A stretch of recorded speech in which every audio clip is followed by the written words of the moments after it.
Did you know you can search your name using NASA's Earth data? Let me show you this super cool trick. Well, this isn't exactly Google your name, but it's a fun way to explore Earth like NASA does. First, open any of the web browser. Let me move into Safari.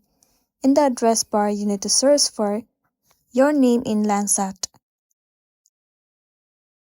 Now head over to the very first site, your name in Landsat. It will land you on this official page of NASA. Now in this section, you can see it says enter a name. Now simply enter a specific name that you want to generate. Let me enter mine. Once you have typed in your name, simply click on enter right over here.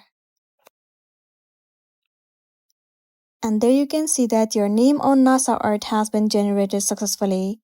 You can see the view looks very much amazing and attractive. You can also see your name. If you zoom in, you'll get to explore more. If you want to save this image and download it, then click on this download icon. Simply click on download once again. Now tap on this icon right over here. And then move into downloads. Click on this picture. Tap on the share icon. And then you have to click on save image. There you go, the image has been saved into your gallery. So that's the end of the video. If this video helped you, give it a like and check out our next tutorial. Thank you.